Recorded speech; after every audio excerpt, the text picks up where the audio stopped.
children growing up in certain neighborhoods have different outcomes altogether. So by more Black businesses being in a neighborhood, we begin to see that that child has a higher chance at succeeding in life.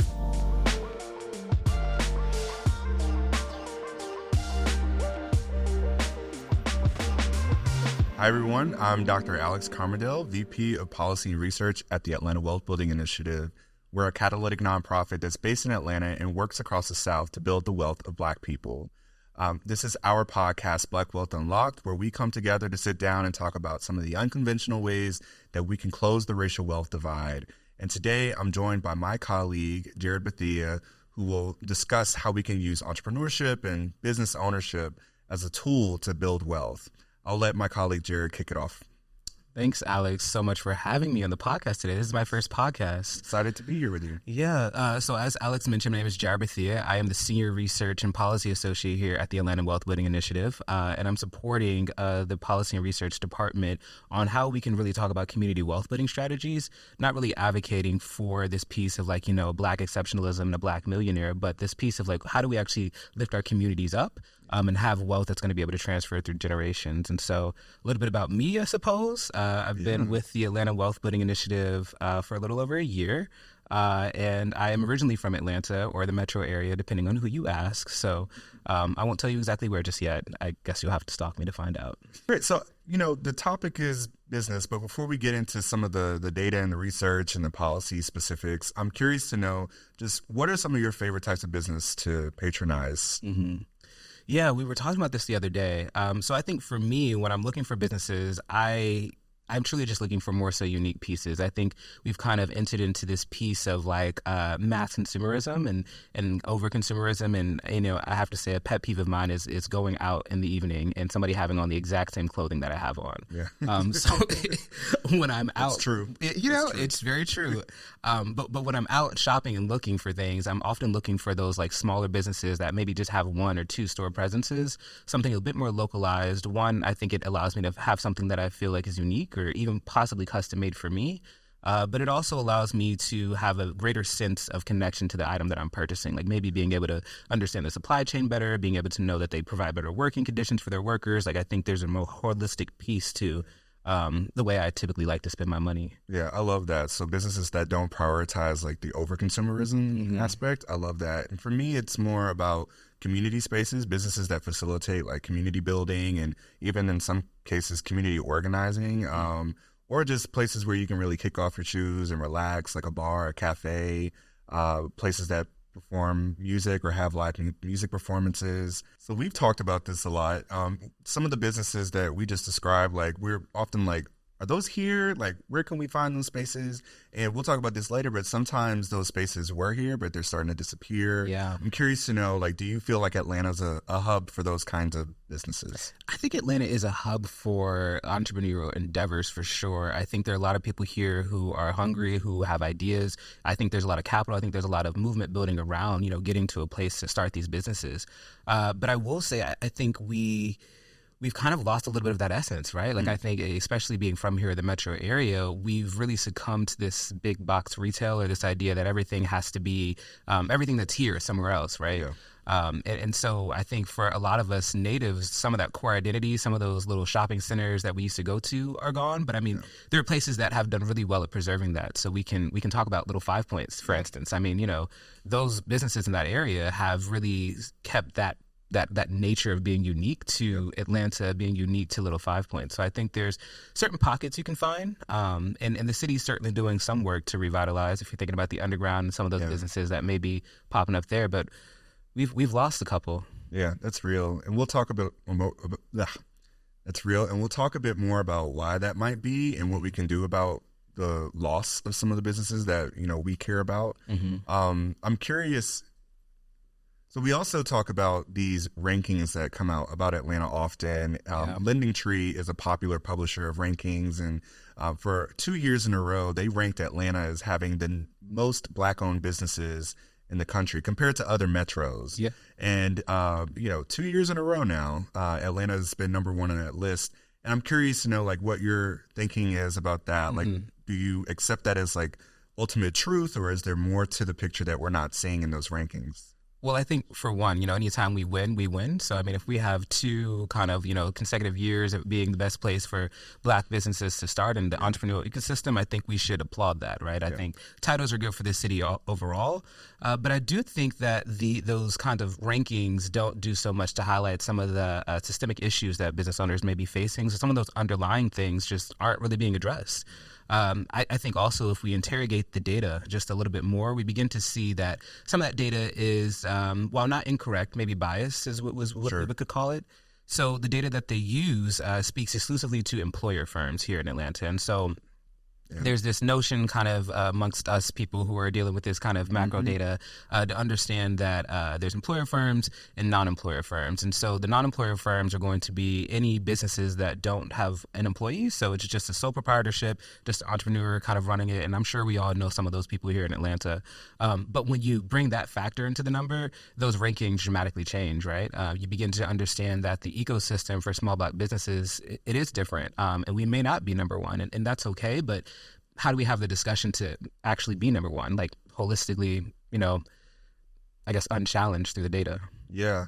What's interesting, I love your point about how the data is biased and it doesn't really capture the full scope of Black-owned businesses in the metro area, certainly not just in the city. And so some of the nuances in those data sets or in those rankings is that not only is it only capturing the employer firms or those firms that have an employee, more than one employee, but they're also focused exclusively on the metropolitan area and not the city of Atlanta. So the messaging around Black-owned businesses in Atlanta gets a little bit muddled because we conflate metro with city all the time. And, that creates a different kind of policy response in many different ways, because what the metro area can do from a policy perspective is going to look totally different from what a city government can do to support Black-owned businesses. Interestingly, we are, one of our concerns about the focus exclusively on employer firms is that it excludes the many, many other businesses, the vast majority of Black-owned businesses that are non-employer firms. And we did analysis last year that showed that roughly a third of all businesses in Atlanta, at least in the metro Atlanta area, are Black-owned, not 8%, which is what the Lending Tree article stated. And the difference there is that we include non-employer firms in our analysis because we need to support and highlight those businesses as well. But we also need to grow employer firms because we need those businesses to be able to hire and scale and grow and bring in more revenue and create jobs in their communities. And so, yeah. Well, and I mean, I think to that point, though, when we have that conversation, it's like, if we're not talking about those non-employer firms, we're not talking about the policy solutions, like you said, that can be localized to actually scale those businesses. And so when we have these rankings that it's number one, people are coming away, policy members are coming away, decision makers, people who are supporting the ecosystem, nonprofits are coming away saying, hey, the work is done. We've done all the good work we can do to actually reach this status of number one, but we're realizing we're ignoring a whole subset of people who need a certain amount of, whether it's technical assistance, whether it's, startup capital in order to get to a bigger space, whether it's the idea of transitioning from virtual to brick and mortar. We're missing kind of that ecosystem, those targets, because we are celebrating at this top of number one. What are some of those challenges? Like we mentioned challenges, systemic issues. Like if you could just name a couple. We have to constantly remind people that we're not the North Star in many ways because we have so many different barriers that Black business owners experience in the city. What are some of those barriers? Well, so for one, I think if we talk about it from the conversations we have in community with small business owners here, capital is always going to be an issue. Capital is going to be the root cause, or it's a root input of how you're going to be able to scale your business. And so that we know a lot of solopreneurs are actually using their credit cards, using their savings, borrowing money from family if your family has it to give you, right, to start these businesses. Whereas we're realizing some of these, entrepreneurs of different races are actually able to have the ability to go get those loans that are going to be generated. And so when we think about this, we've done a little bit of neighborhood analysis. And so I think this shows kind of the circularity of the issue, right? Yeah. When you're a Black-owned business and, you're living over kind of, let's just say the West End of Atlanta, you enjoy your neighborhood, you love it here, you love your neighbors, you decide you guys need a coffee shop, you decide you guys need a smoothie, you decide you want to open a business. So say you're a business, you're a business owner, or you're seeking to be one, and you live in the West End. You love your neighbors, you love your community, and you see the opportunity for open space to start your business concept, right? Yep. Well, we already know that certain areas across the city, which are Black-owned, which could be majority Black communities, are going to be viewed by lenders as a little bit more of a risky landscape, right? That's right. So you try to go get capital, realizing that, they're saying, oh, if we do approve you for a smaller loan amount than you need, and so maybe you do get the capital to get there. We move to the next part, which is actually going to kind of get into that leasing space. And so we've been having this conversation internally about what does commercial affordability mean? We hear about affordable housing, and we know people who have had the opportunity to take advantage of that. But from a business standpoint, there is no affordable business structure. Yeah. So how do we begin to, not only give them access to capital, but enough capital to put them in a place where they can stay and have some permanence in that neighborhood, and they can be in their neighborhoods and contribute in the ways that they want to? Yeah. And what you're describing as it relates to the access to capital issue, that's not just theory. That's something that we actually measured. Oh, yeah. This disparity around access to capital in Atlanta is extreme. In fact, our analysis showed that the more Black people there are in a neighborhood, the fewer small business loans are generated for that neighborhood or for that community. Oh. And it's literally a linear relationship. And so there is a structural or more systemic discrimination that's happening. So that's very similar to the instance of redlining that we've seen occur over generations in the housing space. There's essentially a redlining happening in the small or Black-owned business space here in Atlanta. And it's facilitated by, lenders and other capital providers that simply don't even want to open up a brick and mortar bank in these neighborhoods, right? And what happens is business owners are drawn to predatory financial organizations that are not providing safe and affordable capital products and so much more. So again, it's not just, us living, or we're not basing all of this off of just hypotheticals. Like there's a real structural trend that's reinforcing these capital disparities. Yeah, and in our Building Beloved Economy report that we released in November, there was the banking desert, right? Was it 14 banking deserts, and all 14 of them were in majority Black neighborhoods. And this is by census tract, if you for those of you who are geography nerds at home. And so when we think about that, I mean, I even had a business owner who had a conversation with me about how they are getting texts often about this idea of different capital products that are predatory in nature, right? And her saying it crossed my mind because I had reached a point where I had exhausted my savings. Right, I had exhausted any of the revenue that I had generated from this business, and the banks wouldn't give me anything additional. So how do I do that? But knowing that they are what they would call an asset to the community, right? Providing a service that is may not be deemed essential, but I think you were talking earlier about how you love third spaces. Yeah. Those may not be seen as kind of like an anchor business in a neighborhood, but they have the ability to really foster community and shape the way that people engage and love their neighborhood, Yeah, that's right. This, so you're working on a brief right now. The title of it is actually very exciting. Standing in Business is the name of it. It's also the name of this episode.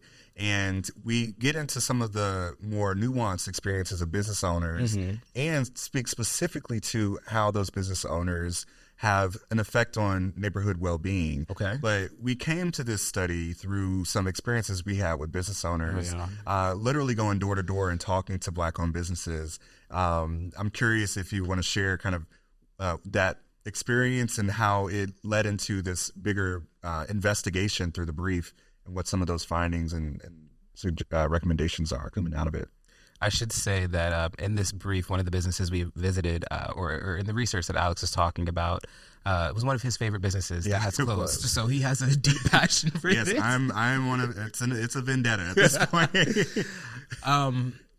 So I think what we did in the brief, which was pretty ingenious, is we used United Way's Child Wellbeing Index, which is really important because it talks about the different measures that go into a child well-being and kind of their attainment as they get older. And what that index is really interested in is thinking about how children growing up in certain neighborhoods have different outcomes altogether. So we're looking at inputs such as, children low birth weight. We're talking about educational attainment. We're talking about unemployment rates, all of those things. And so when we're looking at that index and we're comparing that to the idea of this how many Black businesses are there, we're able to see that perfectly kind of linear relationship that you were talking about, where by more Black businesses being in a neighborhood, we begin to see that that child has a higher chance at succeeding in life. And that's important, right? That conversation is nuanced because there's a couple of different factors that can contribute to that, of course. But it's important because it talks about this I guess, the more holistic neighborhood development. And so when we look at that, we also took some time to do a couple of different, I guess, data points that would be relevant too. We looked at vacancy in historically Black commercial corridors. And so we've defined historically Black commercial corridors as not this Black Wall Street notion that we're used to, but something that's a little bit more encompassing, talking about commercial districts that really serve Black patrons for generations to come. So hoping that they're multi-generational, right, which would also imply multi-generational businesses. And so we look at vacancy rates, we begin to realize that vacancy rates are actually lower in Black neighborhoods, which sounds like a good thing, right? But what we're finding through the research is that there could potentially be an instance of predatory landlords and landholders. So you're a landlord, you have some money, you buy up this property in a historically Black neighborhood, and you hold on it. You sit there for years without actually finding a way to rehab the property if it needs rehab or putting tenants in it. And so I'm sure you guys have seen this. If you're driving down the street, you've seen a building that's been vacant for 8-10 years. Yep. It's owned by somebody most times. Exactly. All right. So you're actually wrapping up a policy brief right now that's titled Standing on Business, which I absolutely love the title of that. Very modern. But the brief touches on some really unique aspects of Black-owned businesses and what they bring to community. And we were encouraged and influenced to work on this brief because of some personal experiences, talking to Black-owned business owners, going door to door, and hearing about some of the challenges they face. So I wanted to, give you a moment to talk about what the brief's about, what led us to it, what some of the main takeaways are, and what some recommendations are coming out of it. Yeah. So as you mentioned, we kind of employed a door-to-door strategy, really wanting to get on the ground and speak to business owners, right? Go exactly where they are. And so in one particular neighborhood, Cascade Heights, a historically Black neighborhood, well known to be that, Buzz Coffee Shop. Yeah. I think a lot of us are still kind of reeling a little bit after that loss from like the community that it fostered there. But for me, and when we were going out kind of doing this kind of this door-to-door strategy, it was my first time at Buzz, to be quite honest with you. And that weekend, I enjoyed the energy, kind of the vibe that was happening there. But we found out that not even a week later, Buzz would be closing due to a 22.2% increase in rent. It's crazy. And for those of you who do not know, this is one of Alex's prized coffee shops. I spent many days there working on my dissertation in that coffee shop, and for it to not be there in my community is heartbreaking. Yeah. And so when we think about that and kind of what that frames, it frames this piece that Black businesses are essential and vital to this understanding of what a community ecosystem looks like.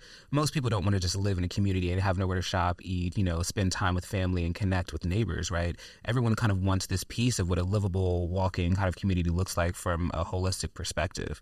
And so the brief is inspired by that. It's inspired by the on behalf of the Black-owned businesses who may have closed, who have faced different challenges, trying to be an asset to their community and really build that there. And so what we do in the brief is we kind of look at different statistics that help us inform kind of what the Black business landscape looks like here in Atlanta in particular.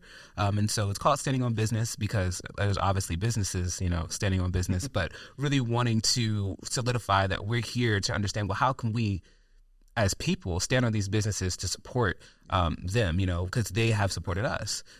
And so the brief really looks at kind of some indexes. So we use this kind of proxy of well-being, child well-being, to talk about what it looks like for a child's ability to grow up in a neighborhood and have positive outcomes later on.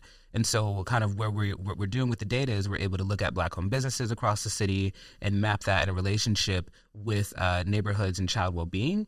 As we map that, as we graph that rather, we saw that there was a strong correlation, positive correlation of the presence of Black-owned businesses in a neighborhood with child well-being, which again talks about that outcome. And so, because we believe that children are some of the most vulnerable among us, it's a really good proxy for understanding what neighborhood outcomes will look like for all. And so wanting to support that mostly. So one of the biggest takeaways is that there is this statistically significant relationship between the presence of Black-owned businesses and neighborhood well-being, which is a really powerful finding in your brief. And I'm excited to kind of make that contribution to the field. But what it also means is that we have to keep these businesses in place. Like, they are assets. And we even quoted some of those business owners that named themselves as assets to their community. But there's some challenges when it comes to staying in the neighborhoods, right? And you mentioned the case of Buzz that had to close because of a 22% increase in their rent. But that's not just a isolated incident. No, this is more widespread, right? Yeah. So in the brief, we looked at majority black neighborhoods compared to all other neighborhoods in the city of Atlanta.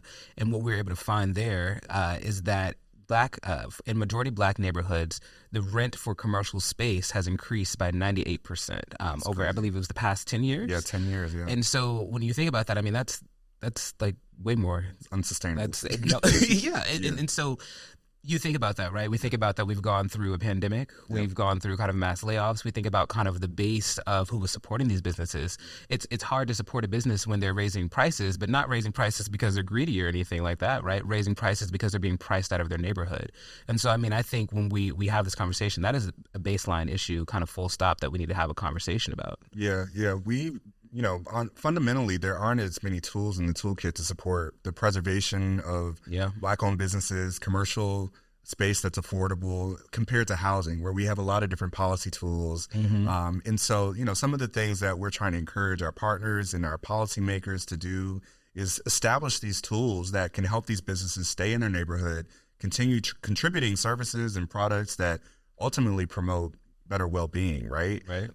Some of those policy tools might be, dollars, like actual public dollars to, help businesses deal with changes in their rent, rapid increases in their rent, lease negotiation. Businesses need legal support to address lease negotiation so that they're not priced out eventually unfairly. There's also this idea of a vacancy tax, right? You mentioned that there are vacancies that are persistent in these communities, but also that there are low vacancy rates in majority Black neighborhoods, which, intuitively mean is a good thing. But it turns out that in some cases, those can be unscrupulous investors sitting on properties, waiting for the value to increase, and then eventually pricing out local and legacy businesses that could really benefit from those spaces. So, yeah. I think in that you mentioned this piece of legacy businesses. So another policy tool that we really would love to see employed is this idea of a legacy businesses program, done by the city. There's been a little bit of that proposal from Atlanta City Council as well. There's been some conversation around that. But this idea that businesses that have been in our neighborhoods for 20, 25 years, even 15, in some cases, should not be disappearing if they are providing a service to the community, not disappearing because, it's simply not disappearing because landlords are raising the prices on these businesses. There's also, we want to support community-owned models, right? Again, if a business has been here 20, 25 years, should they not have the opportunity to figure out how to purchase their space? Should the community not have input about what actually ends up in that commercial retail space if that business were to not be serving the community and they would like to see? So really trying to push forward different policy models that emphasize how communities can leverage the resources that they have and build some of that wealth. Yeah. Excellent. So, I think we'll wrap it up here. This has been really, again, unconventional way to tackle wealth building from an entrepreneurship perspective. This issue of commercial affordability, anti-displacement, I think, is a terminology that we use often at AWBI because we do believe that some of these tools are also anti-displacement tools. And so I'm excited to publish the brief. This is Black Business Month, so this is the best time to get the word out about how we can support Black-owned businesses, keep them in these neighborhoods because of their contributions to their communities. And we need the policies to also facilitate some of that as well. All right. Well, I just want to thank you for joining me today. But before I wrap it up, I just want to ask you, what are just a couple of things that members of our audience need to consider or do to help support our cause? Yeah, I think that's a really great question. So for one, I would say, stay involved in the legislation coming out of city council, join your neighborhood association meetings if you have the opportunity. They may be on a, Tuesday night at 7 p.m., but, you can do that and make food at the same time. And so I would say do that because there's legislation coming out. They're having conversations about what they're putting in your neighborhood, right? And you all should be a part of that conversation. That's how we build those communities and neighborhoods, and it helps strengthen the policy that we end up putting out if we get support from you all. And the other thing I would say is honestly, tell us where your favorite Black-owned businesses are. Yeah. We're doing the work to support them, and we're doing our best to map them, right? But there's always going to be a couple that slip through the cracks because the data isn't complete around that. Right. And so having you guys fill that in with, where you love to spend your time and your money and your dollars is going to be really important for the work that we have going forward so that we can safeguard those businesses against any of the issues that we talked about today and that are be outlined in the brief. All right, Jarryd, I want to thank you for joining me today for this fun conversation. And I want to thank our viewers and listeners for joining us for another episode of Black Wealth Unlocked with Atlanta Wealth Building Initiative. Please check us out at atlantawealthbuilding.org to follow our research, our events, and learn more about our important work to build Black wealth in Atlanta and across the South. Until next time, see you all later.